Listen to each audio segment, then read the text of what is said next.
کب کی بات ہے؟ یہ اسپیشلی کہ جب صحابہ کرام رضی اللہ عنہم کی حکومتیں ختم ہو گئی تھیں تو اب پھر اس کے بعد بادشاہت آ گئی تھی، تو پھر اس طرح کے واقعے ہوئے کہ لوگوں نے یہ حرکتیں کرنی شروع کر دی تھی. تو اس سے ایک وہ دلچسپ وہ کیس ہے، وہ میں عرض کر دیتا ہوں کہ بنو امیہ کی بادشاہت بن گئی تھی. تو بنو امیہ کے ایک بادشاہ تھے، پھر دوسرے وہ ہوتے ہوتے فوت ہوئے، تو پھر اپنے ہی بنو امیہ کے ایک صاحب تھے عمر بن عبدالعزیز، تو ان کو بادشاہ بنا دیا، خلیفہ بنا دیا انہیں. تو انہوں نے ایک یہ کرپشن کی ایک ایکچوئل کیس وہ جانتے تھے کہ یہ کیس ہے. وہ یہ تھا کہ بنو امیہ نے حکومت کی ایک زرخیز زمینیں وہ رینٹ پہ لی ہوئی تھی، تو لی تھی اور لے کے بڑی آمدنی، یعنی اب یہ ایگریکلچرل ایج تھی تو وہیں سے بڑی آمدنی وہ آتی تھی. تو وہ انہوں نے یہ کیا تھا، وہیں سے یہ بہت امیر بنتے چلے جا رہے تھے. تو عمر بن عبدالعزیز رحمۃ اللہ علیہ بڑے نیک آدمی تھے، تو وہ جیسے بادشاہ بنے تو انہوں نے اپنا پورا فنڈ جو ہے سارا واپس کر کے گورنمنٹ کو دے دیا اور کہا کہ یہ لوگوں کی خدمت میں استعمال کریں. اور پھر ساتھ ہی انہوں نے یہ بھی کیا کہ اپنے بنو امیہ کے بہت سارے شہزادوں نے جو جو زمینیں لی تھی اس کو کیا کہ نہیں بھائی یہ رینٹ پہ اگرچہ تم نے لی ہے کہ اللیگلی تو تم نے حرکت نہیں کی اللیگل، لیکن یہ دیکھو کہ بھی اس سے اسپرٹ یہ خراب ہوئی ہے کہ بھی اس سے صرف آپ ہی امیر ہو رہے ہیں، باقی لوگوں تک فائدہ نہیں پہنچ رہا ہے. انہوں نے یہ روک دیا تھا.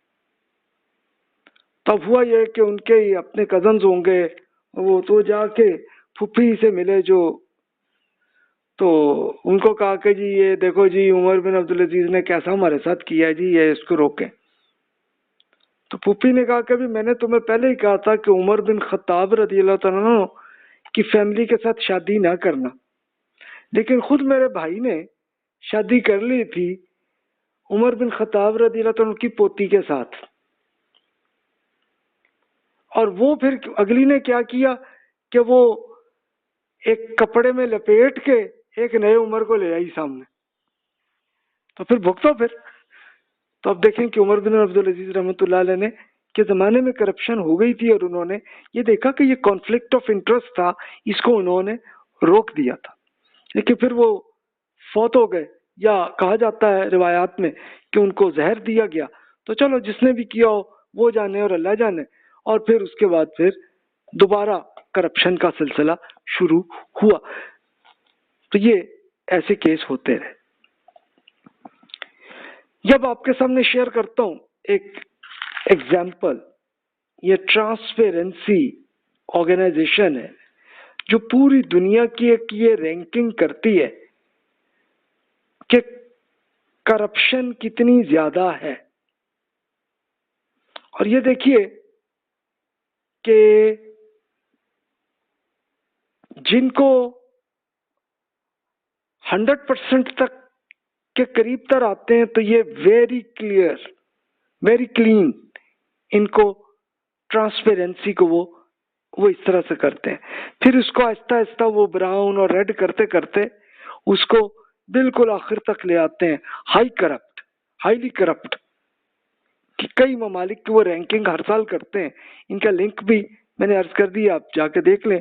میں نے جہاں تک ڈھونڈا 2019 کی رپورٹ کو آپ دیکھیں تو آپ کو نظر آئے گا کہ یہ جو بالکل وہ ممالک کے جہاں پہ کرپشن بہت کم ہے، اس میں ڈنمارک، پھر New Zealand, Finland, Singapore, Sweden, Switzerland, Norway, Netherland, Germany.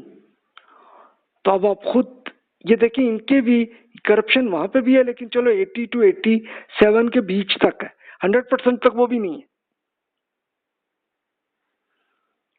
اب اس میں سے اس ٹاپ میں جو آئے ہیں ملک جو 80 to 90 کے بیچ تک بھی پہنچے ہیں، اس میں سے ایک بھی مسلمان ملک نہیں ہے.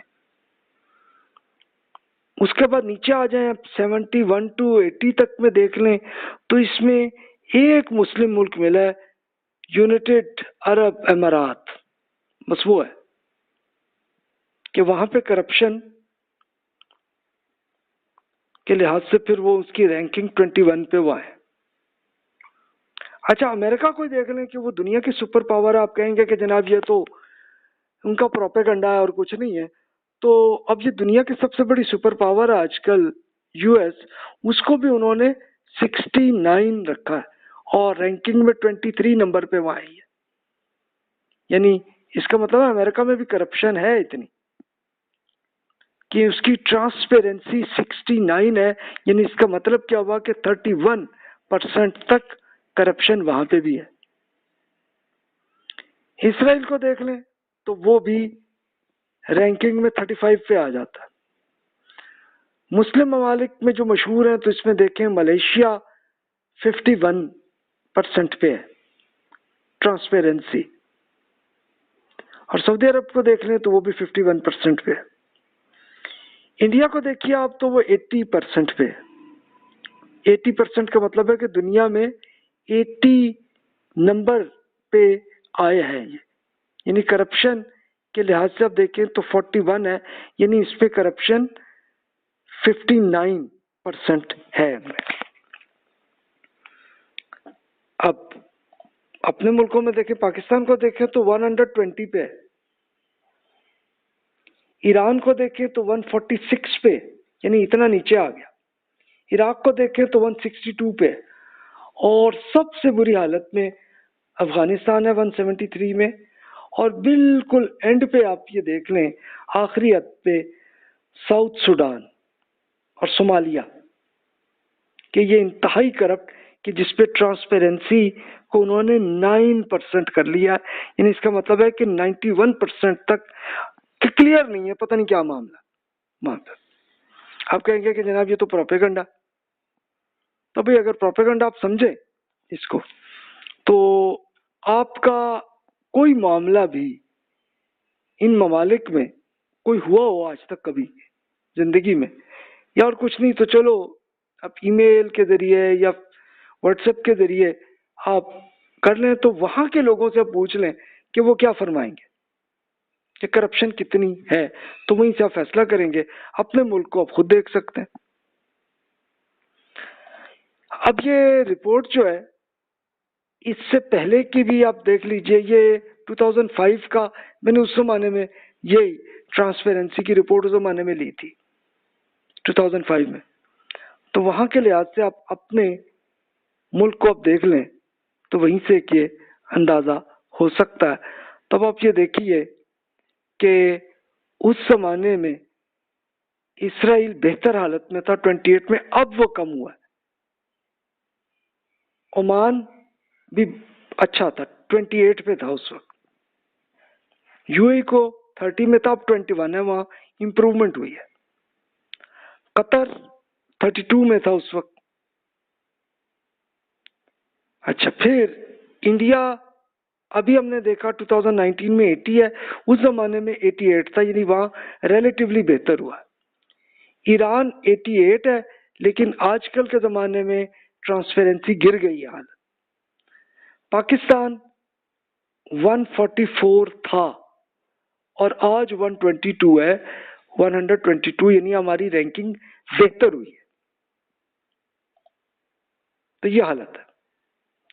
تو یہ دیکھیے انہی کی 1995 سے 2019 تک کی سچویشن کو، یہ پاکستان کی میں آپ کے سامنے کر لیتا ہوں کہ پاکستان میں 1995 میں 39 میں تھے پاکستان۔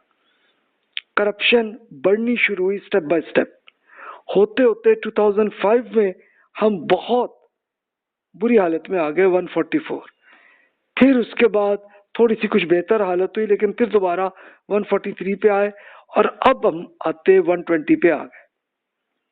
تو اللہ تعالیٰ سے دعا کریں کہ اب حالت اور بہتر ہو جائے، بلکہ یہ اب سے چند سال پہلے اور بہتر ہوئی تھی 116 117۔ اچھا یہ لگتا ہے کہ انہوں نے کیلکولیٹ کیسے کیا ہوگا، میرا خیال ہے کہ انہوں نے اسپیشلی گورنمنٹ کے جو بھی رپورٹس ہیں اسی کی بیس پہ انہوں نے بنایا ہوگا، لیکن آپ دیکھ لیں ان کی میتھڈالوجی کیا، اگر آپ کو اختلاف ہے تو آپ خود کر لیجئے.